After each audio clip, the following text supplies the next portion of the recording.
Sudah mulai ya.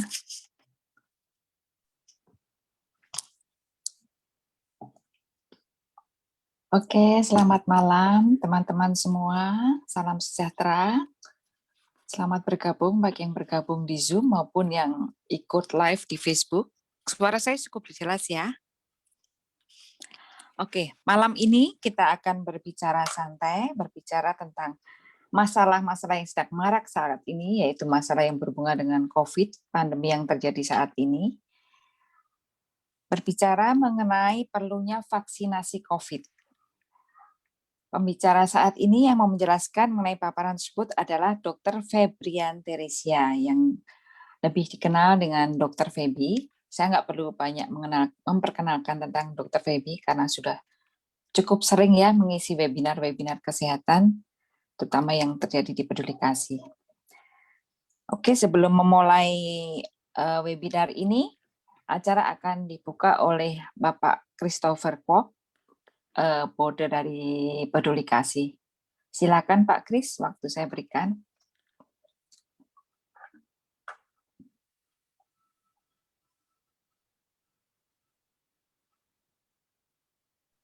Selamat malam.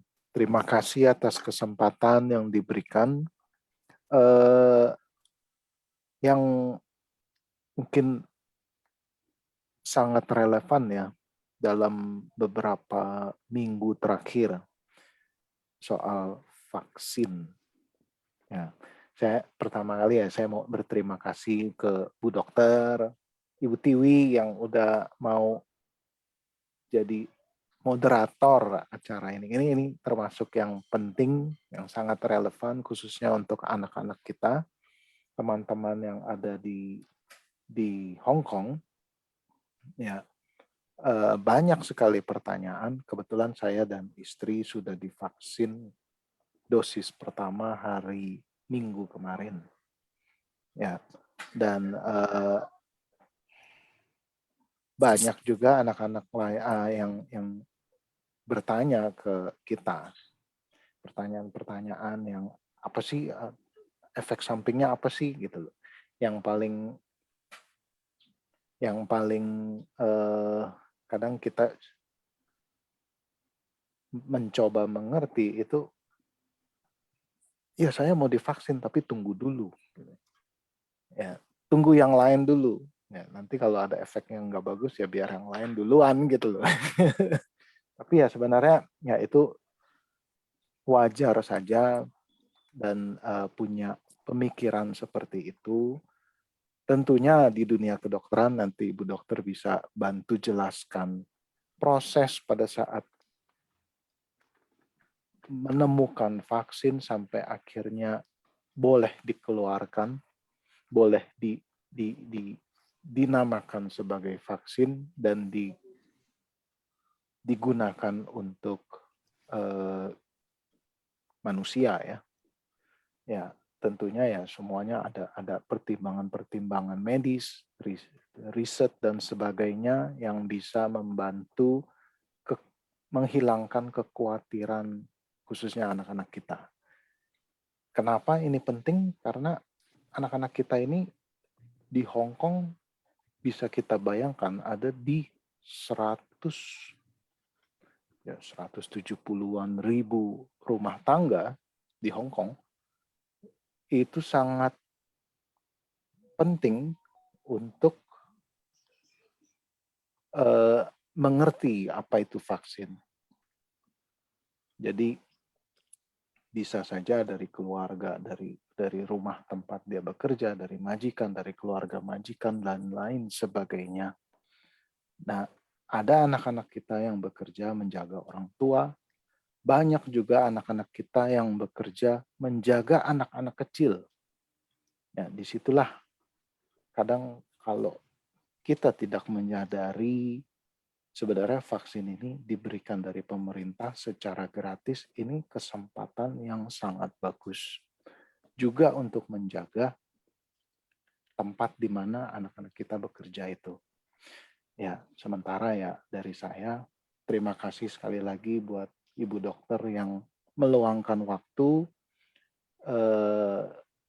mungkin Ibu Dokter kalau mau tahu di Hong Kong kita boleh memilih. Ada Sinovac dan ada lagi yang BioNTech. Ya, dua ini ya perkembangan terakhir di berita ada banyak macam. Ya.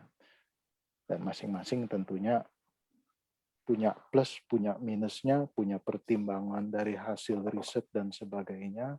Dan anak-anak kita, teman-teman yang ada di Hong Kong ini bisa dijelaskan lebih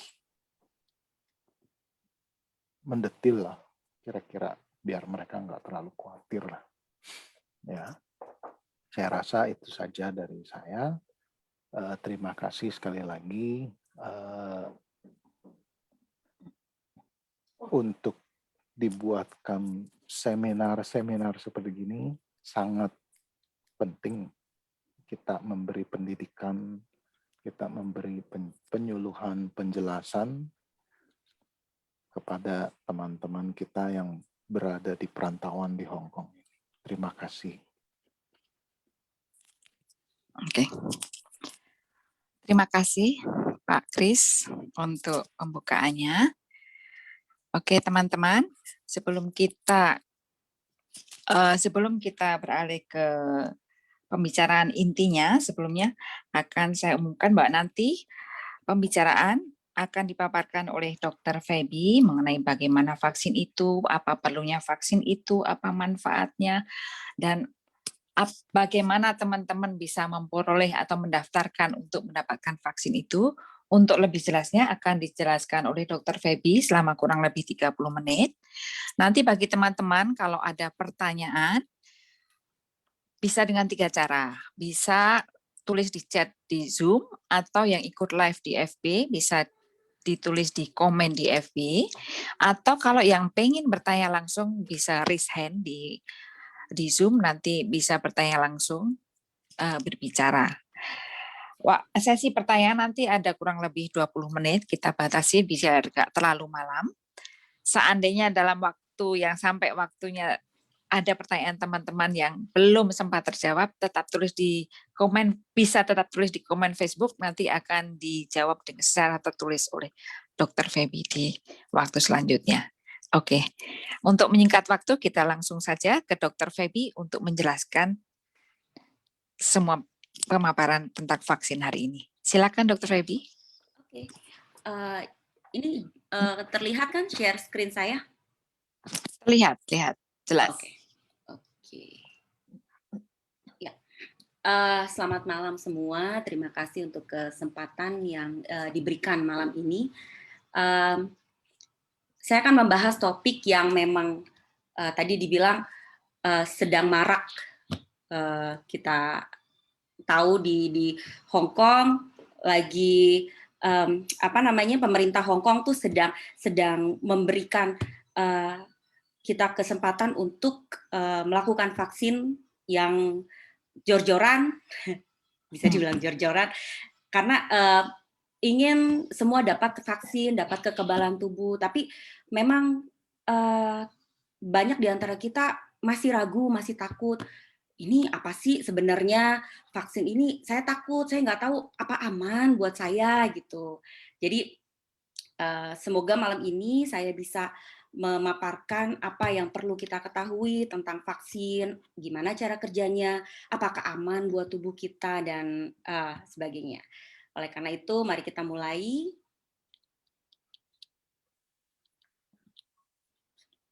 Oh, sorry. Ya. Di slide ini kita berkenalan dengan benda kecil ini yang kita sebut virus. Karena sangat kecil, maka kita tidak bisa melihat dengan mata telanjang. Nah, walaupun kecil, tapi ini buat kewalahan semua orang di seluruh dunia. Dia menyebabkan pandemik. Sorry.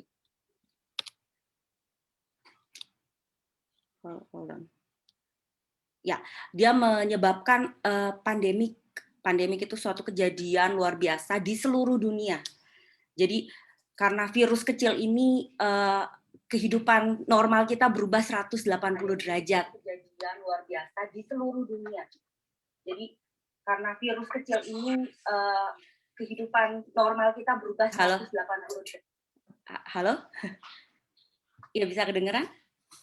Kedengaran. Oh, oke. Ya. Jadi ini adalah gambaran dari virus SARS-CoV-2. Kalau nama kedokterannya kita bilang Severe Acute Respiratory Syndrome Coronavirus 2 or SARS-CoV-2. Nah, corona dalam bahasa Latin itu artinya crown atau mahkota. Jadi kalau dilihat di bawah mikroskop, yang kelihatan itu virusnya seperti punya mahkota. Yang buat seperti mahkota itu ininya nih, apa namanya? Spike-nya, spike glycoprotein. Makanya dia dibilang coronavirus. Jadi virus yang mempunyai mahkota. Nah, mahkotanya ini yang bikin sibuk kita semua. Kenapa? Karena dia mempunyai peranan penting untuk menempel pada sel tubuh kita dan menginfeksi tubuh kita. Nah, ini cuma saya menjelaskan sebagian secara garis besar bagian penting dari virus corona. Kenapa saya harus kasih tahu dulu? Karena bagian-bagian ini yang nanti menjadi titik target dari vaksin. Jadi corona itu punya spike yang di luar ini, kemudian dia punya envelope di sini, dan dia juga punya RNA. RNA itu adalah inti sel dari virus. Nah, bagian 3 ini yang tadi saya bilang akan menjadi target kerja dari vaksin COVID. Untuk mengatasi pandemi ini sudah dilakukan berbagai upaya pengendalian, mulai dari melakukan protokol kesehatan dengan memakai masker. Jadi kita sekarang keluar sudah setahun kita selalu memakai masker kalau misalnya berkegiatan di luar rumah. Jadi kebutuhan memakai masker tuh nggak bisa ketinggalan, sama seperti kalau kita bawa handphone nggak bisa ketinggalan atau bawa dompet. Demikian juga protokol kita mencuci tangan, menjaga jarak, itu semua sudah kita lakukan. Demikian juga dari pemerintah dan semua petugas kesehatan rumah sakit melakukan pengendalian dengan melakukan tes. Salah satunya dengan tes PCR swab dan juga melakukan treatment pada pasien-pasien yang sudah terinfeksi virus COVID. Selain itu juga pemerintah galak melakukan tracing untuk mengetahui sampai maksudnya kalau ada orang yang terkena terus di-trace, di-track, dia berkumpul dengan siapa saja. Jangan-jangan yang dia ketemu itu, orang-orang yang ketemu itu juga punya potensi terinfeksi. Nah, itu sampai sedemikian rupa upaya pengendalian yang kita lakukan di dunia ini. Namun sayangnya angka kejadian di dunia ini masih belum terkendali sepenuhnya. Walaupun kalau untuk di Hong Kong, kalau dibandingkan dengan negara lain, Hong Kong lebih lebih sedikit lah kalau dibandingkan negara lain. Tapi tetap kita masih perlu mengendalikan angka kesakitan atau angka penyakit dari infeksi corona ini. Kalau untuk di Hong Kong sendiri, data terakhir yang didapat itu hari kemarin, total kasusnya 11.428. Yang sembuh, puji Tuhan, banyak juga sekitar 10.900-an. Yang meninggal 204. Nah, oleh karena itu, para peneliti, para ahli berlomba-lomba dalam kebaikan itu untuk menciptakan vaksin. Apa maksudnya? Jadi, sebagai upaya pengendalian tambahan di luar upaya-upaya pengendalian yang tadi kita lakukan dengan cuci tangan, dengan masker, tracking, tes, dan sebagainya. Jadi vaksin ini merupakan upaya pengendalian tambahan. Jadi diingat kalau kita sampai saat ini masih sehat, masih bugar, puji Tuhan, alhamdulillah, itu artinya upaya perilaku sehat kita sudah benar. Pertahankan dan tambah lagi nih dengan upaya pengendalian tambahan dengan vaksin. Jadi dengan upaya tambahan ini diharapkan dapat memperkuat apa yang sudah kita lakukan. Oke. Gimana sih cara kerjanya vaksin? Jadi sebelum kita tahu cara kerja vaksin, kita harus tahu dulu apa sih artinya vaksin itu. Vaksin itu adalah produk biologi atau zat yang dimasukkan ke dalam tubuh kita. Fungsinya itu atau tujuannya itu untuk menghasilkan imunitas atau kekebalan yang spesifik terhadap penyakit tertentu. Dalam hal ini COVID-19, virus COVID. Jadi vaksinasi itu merupakan proses untuk memasukkan vaksin ke dalam tubuh. Nah, di gambar ini kita lihat vaksin dimasukkan ke dalam tubuh. Ini vaksinnya nih.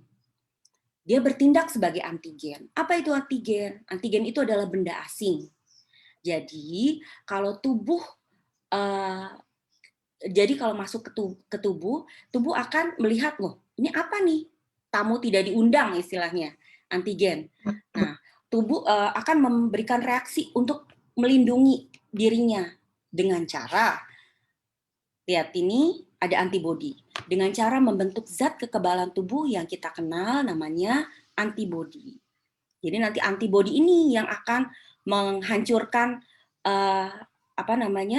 virus atau antigen yang masuk ke dalam tubuh. Nah, vaksin ini dibuat menyerupai virus. Jadi nanti akan dibahas lebih lanjut lagi seperti apa.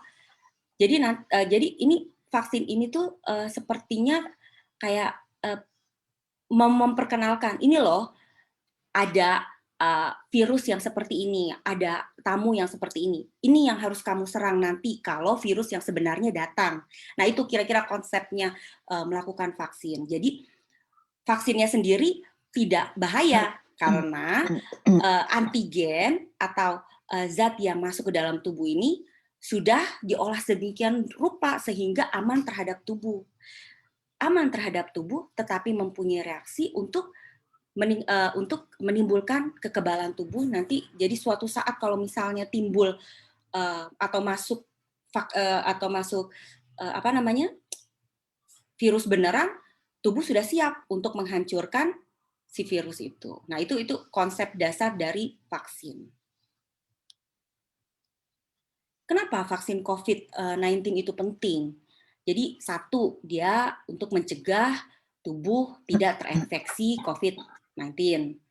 Tadi sudah dijelaskan kalau vaksin COVID yang masuk ke dalam tubuh akan membantu tubuh kita ini membentuk antibodi terhadap virus. Dalam hal ini virus corona atau virus COVID-19. Jadi diharapkan kalau ada virus yang masuk ke dalam tubuh, tadi langsung dapat diserang oleh tubuh. Gitu. Sehingga tubuh kita tidak terinfeksi oleh virus ini. Tapi perlu diketahui ya, kalau vaksin ini tidak memberikan proteksi 100%. Jadi, kita masih punya kemungkinan untuk terinfeksi. Tapi, ada tapinya. Kalau kita sudah terinfeksi, vaksin COVID ini menjaga kita untuk tidak jatuh ke komplikasi yang lebih berat. Jadi, contohnya nih, kalau misalnya kita sudah divaksin, kita akan mempunyai kekebalan yang lebih baik. Kita akan virus masuk, kemudian dia akan menimbulkan gejala. Pada orang yang sudah divaksin, gejalanya ringan. Tapi kalau pada orang yang belum divaksin, gejalanya bisa timbul lebih berat. Sesak nafas sampai mungkin harus memerlukan bantuan alat pernafasan atau ventilator. Nah, vaksin ini yang mencegah agar manusia atau kita tidak jatuh ke komplikasi yang lebih berat. Nah, yang ketiga apa? Ketiga, melindungi orang di sekitar dari COVID-19. Nah, ini nanti akan dijelaskan di slide berikutnya. Jadi ini berhubungan dengan herd immunity. Apa itu herd immunity? Ya, nanti akan kita bahas lebih dalam. Dan yang keempat, kalau semua orang sudah memiliki kekebalan terhadap virus COVID ini, jadi diharapkan kita dapat menghentikan pandemi di dunia. Jadi diharapkan kita bisa kembali ke normal, begitu. Itu visinya untuk kenapa sih vaksin COVID-19 ini penting. Gitu. Nah, ini yang tadi di poin ketiga yang saya mau menjelaskan bahwa vaksin dapat melindungi orang di sekitar kita. Karena pada akhirnya vaksin ini akan membentuk kekebalan kelompok atau herd immunity. Jadi herd immunity ini dapat terbentuk kalau misalnya 70% dari masyarakat memiliki kekebalan terhadap virus. Nih, jadi di gambar ini mudah-mudahan dapat menjelaskan apa sih itu herd immunity. Kita lihat yang gambar biru ini adalah orang yang tidak diimunisasi atau tidak divaksin tapi masih sehat. Nah, kalau yang kuning ini sudah diimunisasi dan sehat. Yang ini tidak diimunisasi dan sakit atau dapat menularkan ke orang lain. Nah, pada gambar satu ini menggambarkan ketika tidak ada vaksin di dalam komunitas ini atau populasi ini. Jadi semuanya sehat, kemudian tiba-tiba ada beberapa orang yang terinfeksi penyakit. Ketika tidak ada yang divaksin, outputnya adalah yang terinfeksi hampir seluruhnya. Jadi banyak yang terinfeksi. Lihat, yang merah-merahnya ini banyak. Itu kalau tidak ada vaksin. Nah, yang kedua, ini menjelaskan di populasi ini ada yang divaksin, ada yang tidak divaksin tapi sehat, tapi ada juga beberapa yang terkena. Nah, yang divaksin ini hanya sedikit nih, hanya beberapa, lebih sedikit dibanding populasi yang ada. Nah, ketika ada kelompok atau ada beberapa orang yang terserang virus, terinfeksi virus, yang terjadi pada populasi itu adalah beberapa orang terkena, tetapi beberapa orang lagi tidak terkena gitu. Tapi hanya sedikit karena masih banyak yang tidak divaksin. Nah, pada gambar yang ketiga ini kalau misalnya hampir seluruh masyarakat mendapat vaksin atau kekebalan. Jadi suatu saat jika ada beberapa orang dalam komunitas ini yang terkena infeksi, outputnya tidak akan banyak yang terkena atau terinfeksi karena semua rata-rata sudah terlindung oleh vaksin. Nah, kenapa? Jadi karena kita ikut berpartisipasi dengan melakukan vaksin, itu kita dapat melindungi orang lain. Jadi begini maksudnya, kita sudah divaksin nih, kita sudah punya kekebalan tubuh. Jadi waktu virus masuk, kekebalan tubuh kita akan mematikan virus di dalam tubuh kita dan kita tidak jadi sakit dan virus itu mati dan kita tidak mempunyai kesempatan untuk menginfeksi orang lain karena virusnya sudah mati di kita gitu. Jadi orang lain akan terlindung, orang sekitar kita akan terlindung karena virusnya sudah mati di kita, tidak akan kita pas atau tidak akan kita tularkan ke orang lain. Nah, itu yang namanya herd immunity.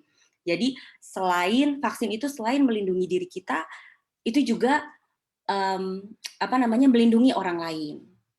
Dengan ikut berpartisipasi, itu merupakan suatu bentuk kesadaran diri untuk melindungi diri kita sendiri, tapi juga bentuk kepedulian kita untuk melindungi orang-orang di sekitar. Nah, ini adalah gambaran, ini adalah vaksin yang tersedia di Hong Kong saat ini. Nah, tapi tanggal 24 Maret kemarin dibilang kalau misalnya yang Pfizer-BioNTech ini disuspend sementara. Disuspendnya ini karena dilaporkan ada kecacatan dalam packaging pembungkus botol. Tidak pada vaksinnya ya, tidak di dalam vaksinnya, tapi di luar, di bungkusnya. Tapi walaupun begitu, untuk keamanan, pemerintah Hong Kong memutuskan untuk menunda dulu pemberiannya sambil menginvestigasi katanya kejadian ini. Penundaannya sampai kapan? Katanya sampai pemberitahuan lebih lanjut. Tapi intinya di Hong Kong ini ada 3. Nah, yang ini masih rencana, masih dalam pemesanan, belum datang ke Hong Kong yang untuk AstraZeneca. Yang benar-benar saat ini ada adalah yang available adalah Sinovac. Nah, apa sih perbedaan dari vaksin-vaksin ini? Ini yang membedakan sebenarnya adalah platform atau cara kerja atau media yang digunakan untuk vaksin ini.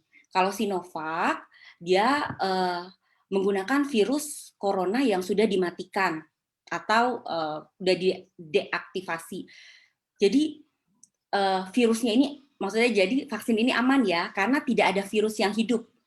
Ya virusnya udah mati gitu. Jadi kalau misalnya masuk ke tubuh kita, dia tidak akan bangkit lagi. Yang ada virus ini, yang ada vaksin ini akan menciptakan kekebalan tubuh dalam tubuh kita. Nah, kalau yang untuk AstraZeneca ini dia menggunakan virus numpang istilahnya, numpang pakai virus yang ada di sekitar, maksudnya di dunia ini.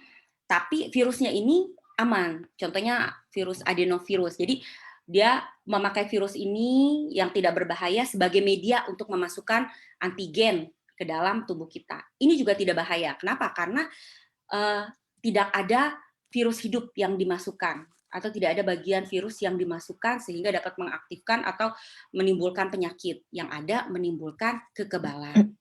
Nah, kalau yang untuk Pfizer atau Pfizer-BioNTech yang disuspend kemarin, yang digunakan adalah potongan inti dari sel virus yang dikenal namanya RNA.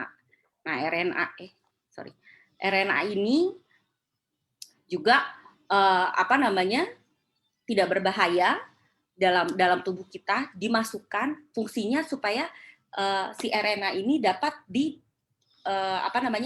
duplikasi atau diperbanyak. Jadi intinya akan membuat tubuh kita berespon untuk membentuk antibodi. Nah, jadi intinya semua ini aman. Kenapa aman sih? Kok yakin banget aman? Ya, jelas aman karena sebelum dikeluarkan atau dipakai secara massal, ini sudah melewati rangkaian uji klinis yang panjang gitu.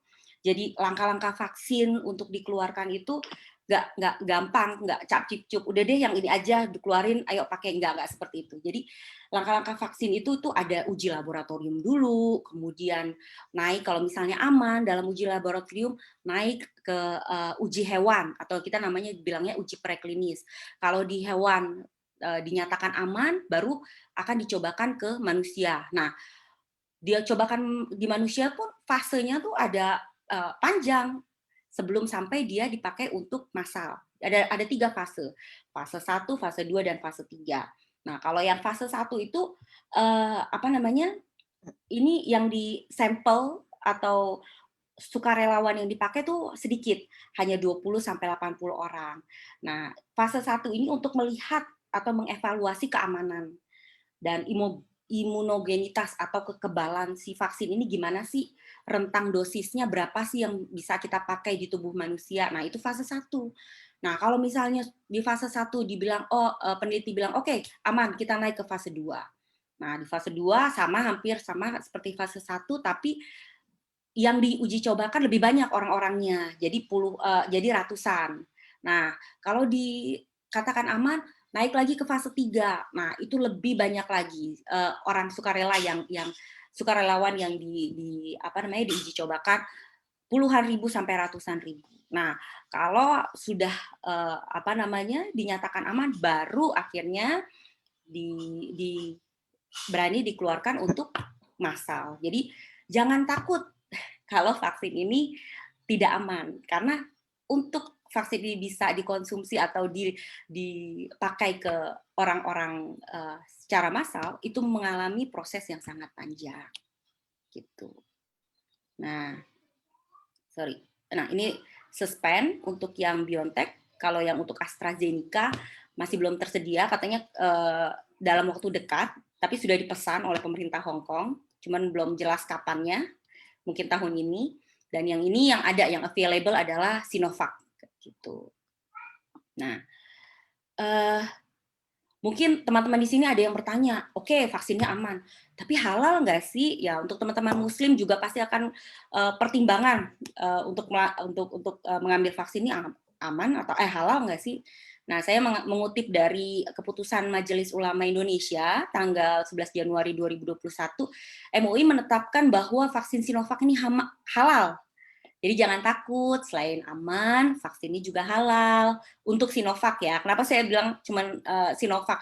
Ya karena kebetulan MUI kan ada di Indonesia. Jadi Indonesia itu yang ada baru vaksin Sinovac. Jadi yang dinilai atau difatwakan oleh MUI adalah Sinovac aja. Mungkin nanti kalau di Indonesia dipakai vaksin-vaksin berikutnya, mungkin nanti Majelis Ulama Indonesia pasti akan meneliti lagi apakah ini kandungannya halal untuk dipakai kaum muslim. Gitu. Jadi jangan takut ya, selain aman, dia juga halal untuk yang Sinovac. Nah, ini kita tahu vaksinasi di Hong Kong nih sedang marak, semua digalakan, ayo kita vaksin. Nah, ini saya ngambil dari ini ya, dari situs chp.gov.hk. Vaksin di Hong Kong itu diberikan pada siapa aja?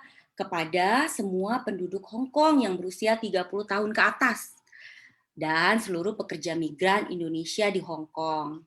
Jadi kalau misalnya teman-teman pekerja migran yang usianya di bawah 30 tahun tetap bisa. Kenapa? Karena pekerja migran itu masuk ke dalam daftar prioritas untuk mendapatkan vaksinasi. Jadi nggak perlu 30 tahun usianya, di bawah 30 tahun tetap bisa dapat vaksin. Tapi jangan lupa nanti saat akan melakukan pendaftaran kita juga harus mengisi data-data, kemudian nanti ada Hong Kong ID yang diminta, dan waktu melakukan vaksin juga pasti harus menunjukkan Hong Kong ID dan nanti SMS konfirmasi untuk melakukan vaksin. Nah, vaksin ini sifatnya sukarela, tidak paksaan. Tapi kembali lagi saya ingatkan, kalau dengan divaksin itu merupakan salah satu bentuk kepedulian terhadap diri sendiri dan juga terhadap orang lain di sekitar kita. Nah, untuk vaksinasi sendiri di Hong Kong, tadi kan saya bilang tuh ada yang ada tuh Sinovac dan BioNTech. Nah, kebetulan BioNTech lagi disuspend, saya ngomong yang Sinovac. Yang Sinovac ini akan diberikan dalam 2 dosis dengan interval waktu 28 hari setelah penyuntikan pertama. Kalau yang BioNTech kalau nggak salah 21 hari. Nanti ada pertanyaan, kenapa sih harus 2 dosis? Emang nggak bisa 1? Nah, ini berdasarkan uji klinis untuk setiap vaksin. Pada vaksin Sinovac dan BioNTech, kenapa 2 dosis? Karena pada suntikan pertama ini fungsinya untuk memicu respon kekebalan awal. Jadi belum optimal. Jadi itu belum sepenuhnya dapat melindungi tubuh kita dari virus SARS-CoV-2 atau virus corona. Nah, makanya diperlukan suntikan kedua untuk menguatkan respon imun yang sudah terbentuk, memicu respon antibodi yang lebih cepat dan lebih efektif di waktu yang akan datang. Nah, untuk membentuk antibodi secara optimal ini diperlukan sekurang-kurangnya 2 minggu lebih setelah dosis kedua disuntik. Dalam rentang waktu tersebut, kemungkinan terpapar COVID-19 masih bisa. Jadi maksudnya begini, ini kita udah Ini maksudnya gini, kita udah disuntik nih, udah dua dosis. Ini bukan berarti kita kebal dari semua infeksi COVID-19, jadi kita lepas masker gitu, enggak. Jadi masih tubuh masih memerlukan waktu untuk membangun imunitas yang diperlukan untuk atau imunitas yang optimal untuk melawan virus COVID. Jadi kita masih punya kesempatan atau masih punya kemungkinan terpapar COVID-19 setelah penyuntikan. Kenapa? Ya tadi itu, karena waktu tubuh memerlukan waktu untuk membangun antibodi yang optimal gitu. Jadi tetap ya harus menjaga atau melakukan protokol kesehatan, tetap pakai masker, tetap cuci tangan, tetap jaga jarak. Nah, setelah melakukan vaksin, biasanya kita akan disuruh tunggu 15 sampai 30 menit. Untuk apa? Untuk nunggu. Ya, ini sebenarnya untuk mengobservasi, melihat apakah ada reaksi atau gejala berat setelah suntikan, seperti sesak nafas atau pingsan gitu. Jadi memang diminta untuk tinggal dulu di tempat selama 30 menit supaya bisa dilihat apakah ada reaksi yang berat. Yang ini adalah kontraindikasi pemberian vaksin. Ini kontraindikasi yang saya ambil ini dari ini ya, vaksin Sinovac. Jadi apakah ada orang yang apakah kita memiliki riwayat alergi terhadap komponen yang di dalam vaksin itu, atau kita sebelumnya pernah mengalami reaksi alergi parah terhadap vaksin. Misalnya pernah disuntik vaksin influenza, terus tiba-tiba kita pingsan, atau tiba-tiba kita mengalami anafilaksis akut. Nah, anafilaksis akut ini artinya reaksi hebat alergi yang buat sesak napas, tensinya turun. Nah, ini yang reaksi-reaksi berat. Makanya tadi kan kenapa harus ditunggu 30 menit untuk melihat apakah ada reaksi berat seperti ini. Nah, kalau kita pernah sebelumnya mengalami reaksi ini, kita tidak bisa mendapat vaksin karena kemungkinan untuk terjadi anafilaksis besar juga. Nah, selain itu juga pasien-pasien dengan penderita kondisi saraf yang parah itu juga tidak bisa menerima vaksin. Kemudian penderita dengan penyakit kronis parah yang tidak terkendali, contohnya seperti penyakit pasien yang gagal jantung grade 3 atau pasien dengan gagal ginjal. Nah, itu tidak bisa untuk melakukan atau mendapat pemberian vaksin. Juga wanita hamil dan menyusui. Kenapa sih wanita hamil dan menyusui tidak bisa? Nah, ini sih sebenarnya karena dari uji klinis tuh relawannya tidak ada atau tidak diujikan kepada wanita hamil dan ibu menyusui. Jadi tidak ada data yang terkait keamanan dan efikasi obat pada populasi ini. Jadi memang tidak boleh untuk pasien Sinovac, untuk pasien hamil dan menyusui mendapatkan vaksin. Ini kontraindikasi yang benar-benar tidak bisa mendapatkan vaksin. Nah, kalau ini kondisi yang bisa dapat vaksin tapi ditunda.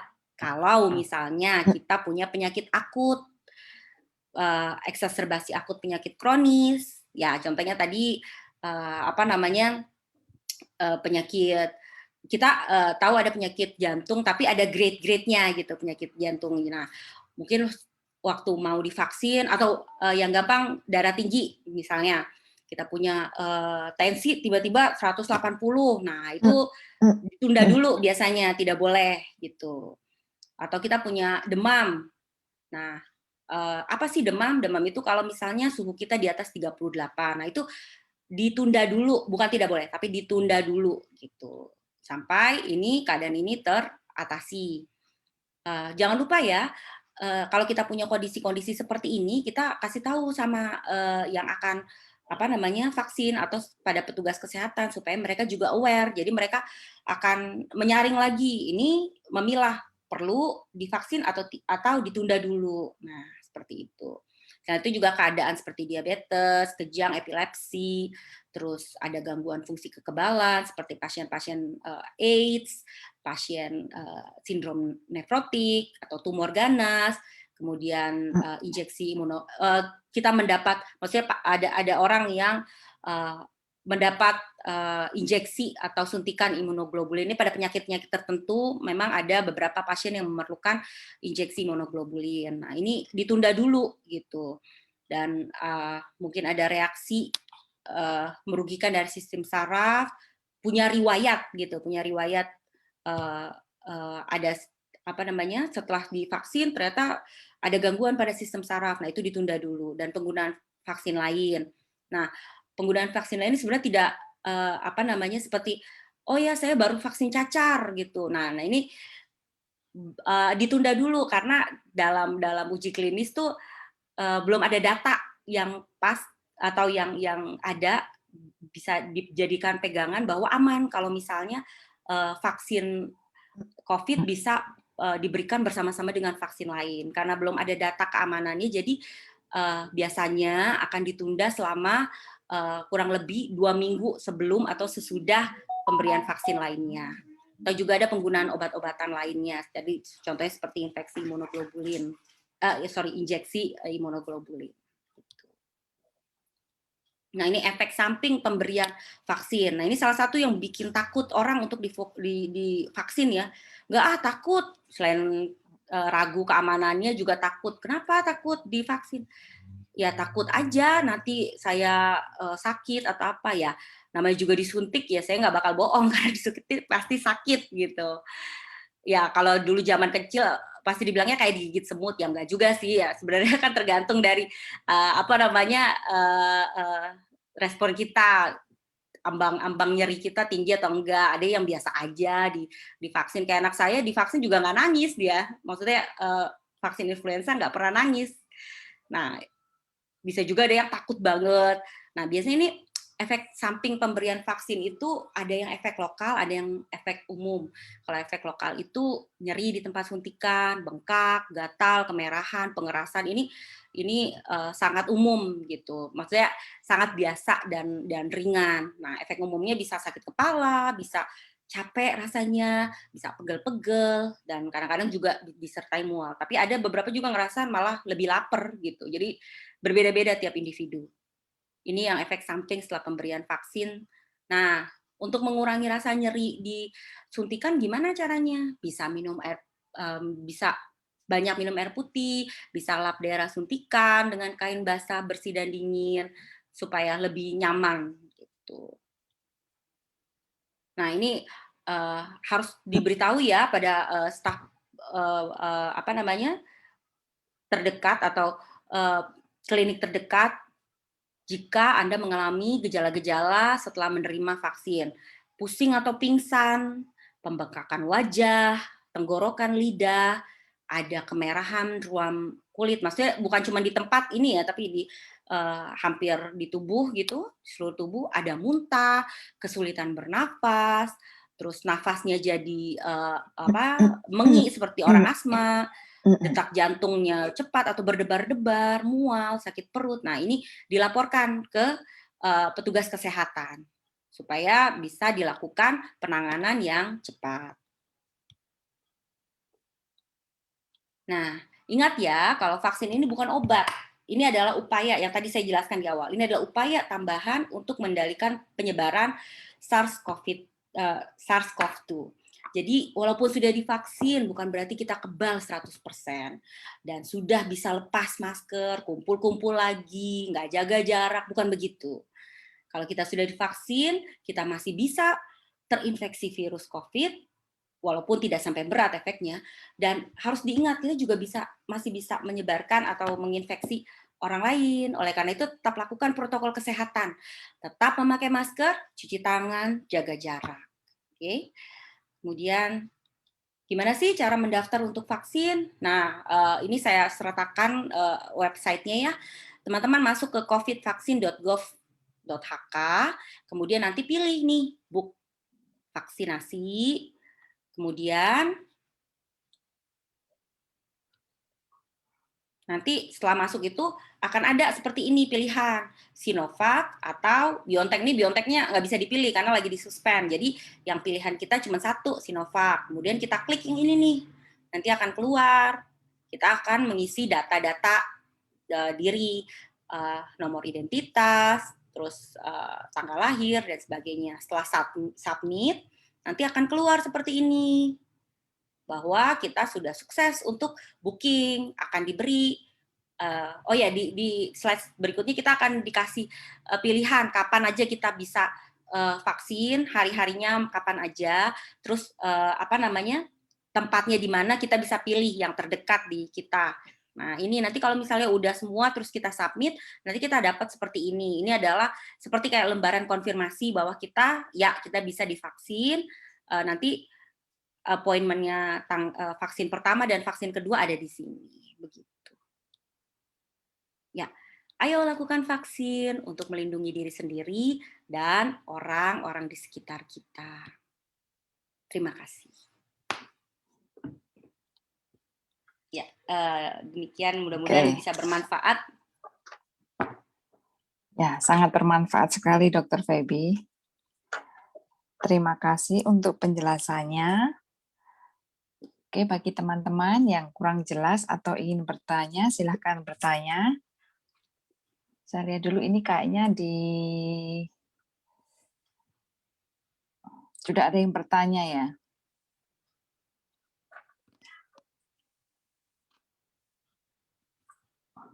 Belum banyak yang bertanya ya. Oh, ini ada pertanyaan nih. Ada pertanyaan. Ya, BioNTech suspend sementara. Terus bagaimana vaksin dosis kedua? Jadi kalau di di websitenya Hong Kong, memang kemarin dibilang kalau mereka berusaha keras untuk supaya bisa resume ini keadaan. Jadi supaya bisa dipakai lagi BioNTech-nya, karena pada dasarnya kalau kita disuntik dengan misalnya kita sudah disuntik BioNTech, nah dosis kedua kita nggak bisa ganti, tidak keamanannya belum terjamin kalau kita ganti vaksin yang lain gitu. Nah, kita harus tetap tunggu untuk yang BioNTech-nya. Nah, ini kan kebetulan BioNTech ini kan punya waktu selang 21 hari. Nah, kalau dari pemerintah Hong Kong sih bilang semoga sudah ada titik terang kapan kita bisa lakukan di rentang 21 hari ini. Jadi sebelum 21 hari kita bisa suntik gitu. Maksudnya sudah ada berita bisa suntik atau tidak. Itu sih kemarin saya baca di webnya. Jadi mereka belum kasih tahu kapan gitu. Jadi tapi intinya tetap harus vaksinnya itu harus sama dari vaksin yang pertama. Jadi nggak bisa pindah ke Sinovac. Jadi harus sama-sama. Ya, worst case mungkin akan lebih lama jadinya kalau misalnya dalam 21 hari itu ternyata belum ada kepastian bisa dipakai apa enggak. Jadi mau nggak mau waktu tunggunya akan lebih lama. Ya tidak apa-apa juga sih, karena dalam waktu rentang waktu itu tubuh kita masih tetap build up atau membangun kekebalan tubuh gitu. Tapi nanti kalau misalnya sudah available ya langsung inject gitu. Mudah-mudahan bisa menjawab. Ya, dokternya ada. Jadi kita harus sabar ya. Hopefully pemerintah pasti inilah juga mempertimbangkan untuk tetap ada. Karena udah banyak pasti yang udah dapat suntikan BioNTech yang pertama ya. Iya. Oke. Ada pertanyaan lagi nih. Ini kan sekarang didengar-dengar udah ada varian baru ya untuk yang COVID ini. Kira-kira untuk vaksin ini apakah bisa untuk melawan untuk varian baru ini, dokter? Nah, itu banyak sering pertanyaannya, ini variannya gimana ya? Nah, kebetulan jadi memang belum, kalau untuk yang Sinovac ini belum ada data klinis atau uji klinis untuk varian baru untuk ini. Jadi ya saya bisa bilang untuk mengcover yang varian baru kita belum tahu apakah dia bisa apa belum atau tidak, karena belum ada data klinisnya gitu. Kalau untuk yang Sinovac.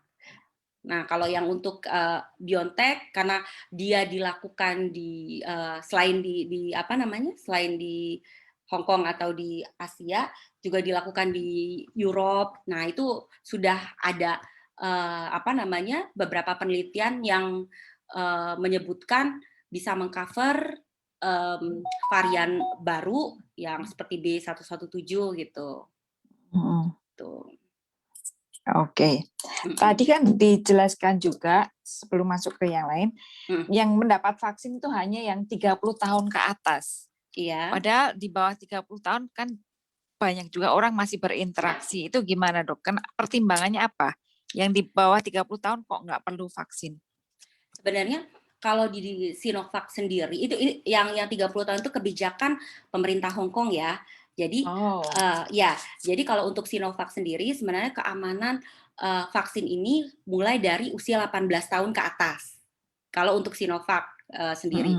Tapi kalau untuk pemerintah Hong Kong menetapkan kita mulai vaksin dari 30 tahun. Tapi ada juga di luar 30 tahun, maksudnya di bawah 30 tahun bisa vaksin asal dia masuk kelompok prioritas. Jadi kelompok prioritas itu nanti bisa lihat di website dari tadi yang saya bagikan, chp.gov.hk. Kelompok prioritas apa saja, siapa saja sih yang bisa dilakukan vaksin, contohnya seperti buruh migran, terus orang-orang yang bekerja secara publik, contohnya yang pelayan restoran, maksudnya dia langsung berhadapan dengan publik gitu. Nah itu menjadi prioritas, bisa divaksin asal nanti pas waktu vaksin itu di tempat vaksin dia selain membawa KTP, dia juga membawa tanda seperti kartu yang menyatakan profesinya dia gitu. Itu kalau di websitenya dikatakan seperti itu. Selama dia masuk kelompok prioritas, dia bisa divaksin. Jadi mungkin ini karena keterbatasan dari jumlah vaksin kali ya. Jadi mungkin kayak di Indonesia kan kemarin tahap 1 petugas kesehatan dulu. Nah, baru nanti tahap 2 kayak gitu. Ya diharapkan mungkin nanti semua orang bisa mendapatkan vaksin gitu. Oke. Ya, terima kasih Dr. Feby. Ini ada pertanyaan dari Mbak Ibu Shirley Ingrid. Ya, mau bicara atau mau? Dia sudah menulis sih. Udah baca ya. Jadi bagaimana mempunyai penyakit diabetes, tidak bisa vaksin juga, tidak bisa vaksin tapi juga rentan. Tadi kan di saya punya slide itu bukan tidak bisa vaksin, tapi penyakit diabetes. Jadi tergantung penyakit diabetesnya seperti apa. Kalau dia terkontrol, gula darahnya terkontrol, tidak sampai ratusan misalnya, karena kan gula darah kan normal di bawah 200 ya kalau untuk pasien-pasien. Ya untuk kita semua, gula darah sewaktu normalnya di bawah 200. Kalau misalnya waktu pemeriksaan dia di atas atau dia bilang saya punya riwayat diabetes. Nah, nanti biasanya petugas kesehatan akan melakukan screening tambahan. Diabetesnya gimana nih Ibu? Apakah ada apakah dia tidak terkontrol ataukah dia membahayakan. Nah, itu biasanya nanti akan dipisahkan dulu, ditunda dulu istilahnya. Ditunda dulu sampai terkontrol baru bisa divaksin. Karena pengalaman pribadi saya, ibu saya yang di Indonesia dia diabetes, penderita diabetes selama 15 tahun tapi terkontrol dan bisa divaksin. Tapi di bawah kontrol dokter. Jadi di bawah pengawasan dokter. Jadi dokter nyatakan, oke, saya bisa ibu bisa divaksin karena gula darahnya oke, ya udah bisa vaksin begitu. Jadi bukan berarti tidak bisa ya. Jadi sebaiknya kita kontrol ke dokternya dulu. Jadi tanya langsung ke dokter, ini saya bisa vaksin atau tidak. Nah, nanti dokter akan memutuskan bahwa ini bisa divaksin. Gitu. Mudah-mudahan menjawab. Oke, jika keluarga majikan tidak ada yang vaksin, tapi kita ingin mendaftar vaksin sendiri, tapi takut setelah vaksin ada efek samping terhadap tubuh, misalnya lemas atau pusing sehingga tidak bisa bekerja, kira-kira berapa lama efek samping akan terasa di badan? Nah, ya, biasanya efek samping vaksin itu sangat singkat. Jadi nggak sampai 24 jam. Ini saya berdasarkan ini ya, penelitian. Jadi jarang sekali dia akan lama gitu, lebih dari 1 hari. Kalaupun lemes nggak bakal sampai nggak bisa berbuat apa-apa gitu. Jadi yang ditakutkan memang nanti efeknya kayak gini nih, lemas, pusing atau jangan takut. Biasanya vaksinnya itu yang efek paling lama itu 24 jam. Tapi kalau misalnya dia lebih dari 24 jam dan bahkan bertambah, alangkah lebih baiknya untuk kita datang ke petugas kesehatan atau ke pusat kesehatan terdekat gitu. Tapi biasanya kalau efek vaksin itu ringan dan tidak sampai lebih dari 1 hari gitu. Oke. Pada kebanyakan orang ya di populasi gitu. Ini ada yang angkat tangan nih, Bu. Iya, Gimana siapa nih? ini ya? Ya. Bisa di-unmute yang ini angkat tangan? Mau bertanya langsung? Iya, gimana ini? Namanya nggak kelihatan, cuma Lenovo gitu. Iya. Apa nih? Gimana? Mbak Anas nih gimana Silakan Mbak Anas? bicara. Mungkin Mbak Anas bisa unmute untuk yang Lenovo K5 Pro.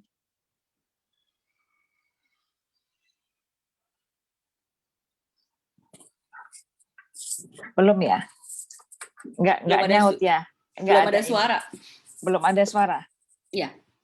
Oke, sambil ini, gini Bu, Dokter Feby, mungkin membantu ya, dari teman-teman kita itu mungkin kan banyak yang nggak aware ya, dia punya penyakit atau enggak, bahkan mungkin nggak pernah cek apakah dia pernah punya diabetes atau apa, punya penyakit apa, bahkan sering ketahuan kena penyakit aja udah stadium yang lebih tinggi.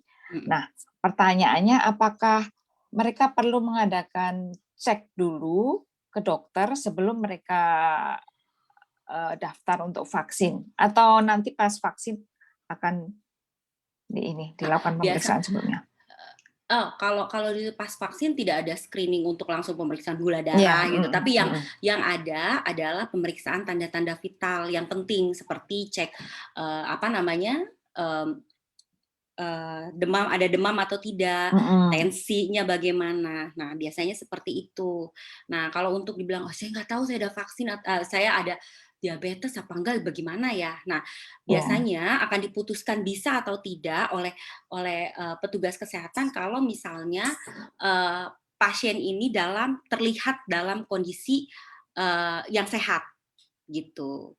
Jadi biasanya kalau misalnya gulanya lebih dari misalnya 400, itu pasti juga kondisi umumnya juga tidak akan sesehat orang biasa gitu. Atau kalau misalnya tensinya tinggi pasti akan udah tersaring waktu akan tensi sebelum vaksin begitu.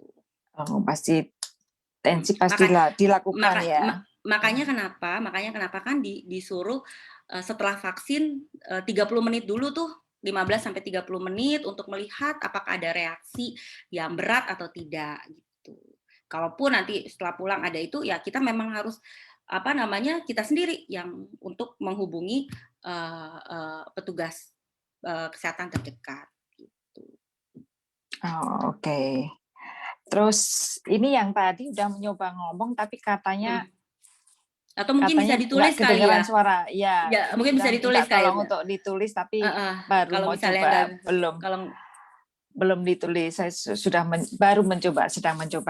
Oke, mungkin ada perwakilan pertanyaan gini. Sebelum vaksin mungkin ada apa yang perlu dipersiapkan, misalnya jangan minum kopi dulu biar badan lebih fit, atau apa yang perlu dihindari, apa yang perlu dilakukan untuk biar fit bener waktu vaksin gitu.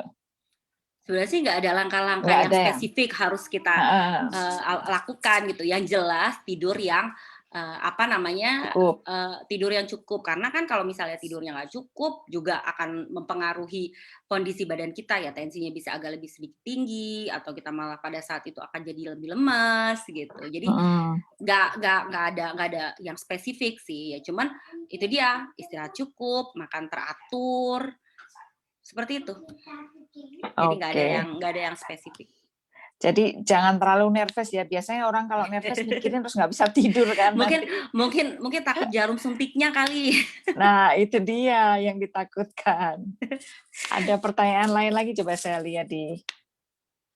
Oh, ini ada nih dari Sandi. Dia kalau dia ada alergi terhadap obat, apakah aman untuk ikut vaksin? Nah, nanti biasanya kan tadi kan di slide saya tuh Tadi ada yang apa namanya? Pasien dengan alergi. Nah, biasanya nanti kan kita kan dikasih form sebelum sebelum apa namanya?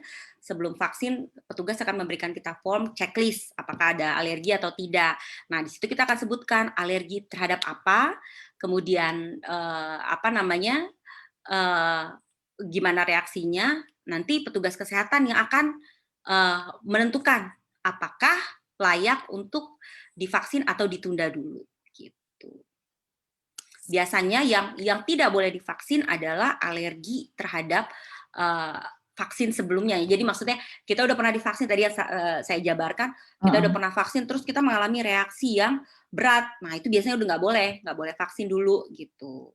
Nah, kalau Oh, misalnya kita ada alergi, nah alerginya apa dulu gitu, dan bagaimana reaksi alerginya. Kalau misalnya di waktu yang lalu alerginya berat, nah ini petugas kesehatan akan lebih berhati-hati, kemungkinan akan ditunda dulu, atau bisa jadi kalau dalam kondisi dilihat oleh petugas kesehatan pada saat itu orangnya fit, oke, ya bisa dilakukan penyuntikan gitu.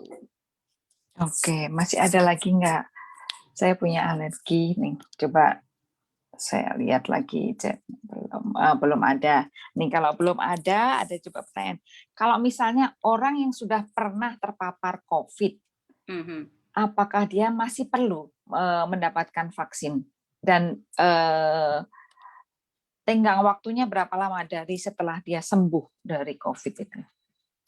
Ya, memang ini yang sering ditanyakan. Kalau dibilang penyintas COVID itu perlu lagi nggak divaksin gitu? Ya, kalau di apa namanya di penelitian memang hasilnya dibilang mereka memerlukan vaksin kembali gitu. Jadi istilahnya kayak gini. Ini waktu kita dapat infeksi virus COVID, pasti tubuh dan kita survive, tubuh kita akan membentuk antibodi. Jadi antibodinya segini nih, gitu. Nah, kalau misalnya pasien yang sudah divaksin, optimalnya segini. Kalau bisa lihat tangan saya ini optimalnya segini, gitu. Iya. Nah, ini kan belum optimal. Jadi apa namanya antibodi yang dibentuk belum optimal, maka si penyintas COVID-19 atau penderita COVID-19 yang dulu, bukan yang pada saat akan disuntik ya. Jadi pada saat disuntik itu nggak boleh dinyatakan COVID. Jadi pernah terpapar virus itu butuh suntikan berikut yang sama dengan dosis yang sama 2 kali juga supaya vaksin apa namanya antibodinya sama optimal begitu. Dan berapa lama biasanya sih apa macam-macam ya ininya tenggang waktunya, jadi bisa dalam 1 bulan atau lebih. Tapi kalau di Indonesia 3 bulan untuk amannya begitu. Jadi bisa disuntik lagi asal dia sudah dinyatakan aman dalam 3 bulan. Nah, kalau ada penelitian yang terbaru juga dibilang kalau 14 hari setelah gejala pertama timbul, tapi akan lebih aman kalau misalnya dinyatakan oleh dokter sudah sembuh, baru kemudian 2 minggu atau 1 bulan kemudian baru disuntik gitu. Oke. Kalau di Indonesia 3 bulan, jadi 3 bulan ya. Kalau di Indonesia. Oh, kalau di sini belum ini ya. Kalau di sini bisa disuntik tapi sekitar 1 bulanan. 1 bulan, 1 bulan sesudah sakit. Sesudah gejala apa namanya pertama gitu, atau kalau dokter menyatakan sudah oke gitu. Oh, sekarang gini dokter, kalau ada kasus ini ada pertanyaan lagi nggak?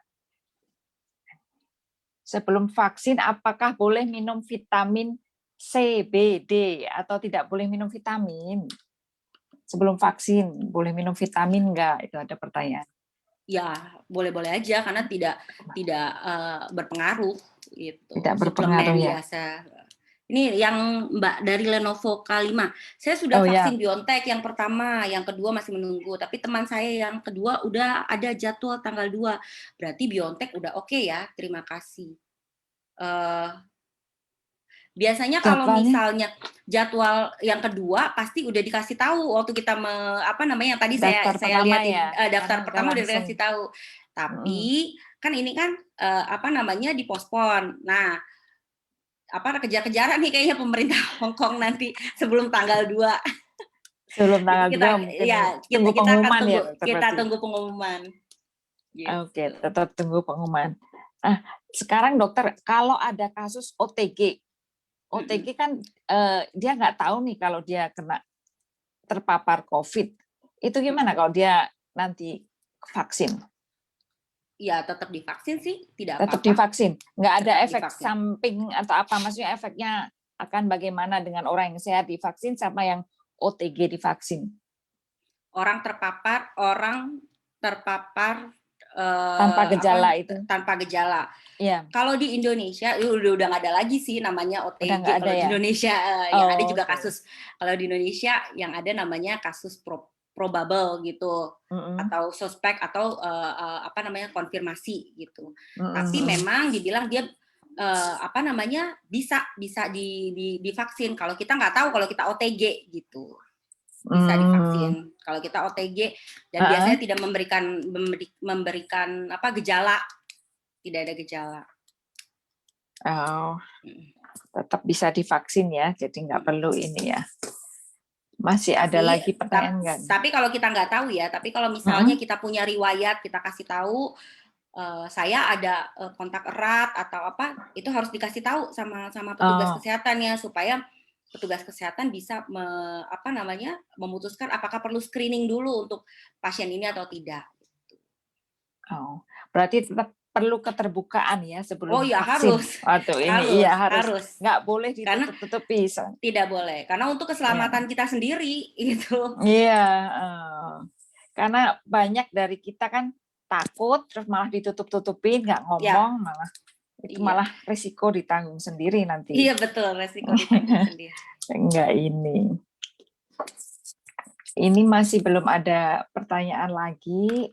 Ya mungkin sudah nanti belum ada, mungkin jadi nanti bisa ditulis sendiri. Bisa ditulis di Facebook dan saya rasa ini juga sudah cukup malam. Udah lebih dari 1 jam. Oke, terima kasih Dr. Feby untuk penjelasannya dan untuk jawaban pertanyaan-pertanyaan. Terima kasih juga untuk teman-teman yang sudah hadir dan sudah berpartisipasi. Saya rasa penjelasan Dr. Feby saat ini sangat-sangat bermanfaat dan sangat membantu untuk kita. Bagi kita semua, ayo kita lebih bersemangat untuk mendaftarkan ikut vaksin. Bagi teman-teman, jangan takut dengan majikan, ya perlu izin dengan majikan, karena ini memang saran dari pemerintah demi kebaikan bersama. Oke, saya rasa tidak perlu. Ibu, boleh satu. Silakan, boleh. Ya, udah dihapus ya. Oh, ini nih. Ada nih. Ada satu. Mungkin silakan. supaya Mbaknya juga tidur tenang kali ya. Ini. Mengapa setelah divaksin tetapi masih dapat terpapar COVID-19? Nah, tadi sudah saya jelaskan kalau tubuh kita memerlukan waktu untuk dia membangun antibodi. Nah, jadi selama rentang waktu biasanya 14 hari setelah setelah suntikan kedua, tubuh kita membangun antibodi. Jadi belum optimal tuh antibodinya, jadi masih bisa terserang infeksi gitu. Tapi walaupun kalau misalnya terserang, efeknya tidak akan berat gitu. Masih bisa terserang selama rentang waktu itu 14 hari itu. Jadi makanya kenapa walaupun sudah vaksin tetap lakukan protokol kesehatan, pakai masker, cuci tangan, jaga jarak. Gitu. Mudah-mudahan bisa menjawab. Ya. Oke. Oh, udah menjawab dokter. Udah jelas. Oke. Jadi saya rasa cukup untuk malam ini biar besok bisa bangun pagi dengan sehat, biar imunnya tetap kuat, tetap jaga kesehatan teman-teman. Jadi vaksin ini adalah tambahan senjata bagi kita untuk menjaga diri kita untuk melawan virus COVID ini biar pandemi cepat berlalu. Jangan takut vaksin ya. Jangan takut vaksin ya. Dan fase-fase yang sebelumnya sudah kita lakukan, tetap harus kita lakukan meskipun kita sudah mendapatkan vaksin. Oke, saya rasa cukup sekian. Terima kasih dan tetap semangat. Lebih semangat untuk daftar vaksin ya. Oke, nanti kalau kurang jelas silahkan tanya di FB kemana untuk daftar vaksinnya. Jangan takut, semuanya gratis, ya kan dokter ya? Iya, gratis. Ya, oke. Oke, saya rasa cukup. Terima kasih untuk Dokter Feby, terima kasih Pak Kris, terima kasih Mbak Anas yang jadi host malam hari ini. Sangat membantu. Oke, terima kasih. Sampai jumpa di webinar selanjutnya.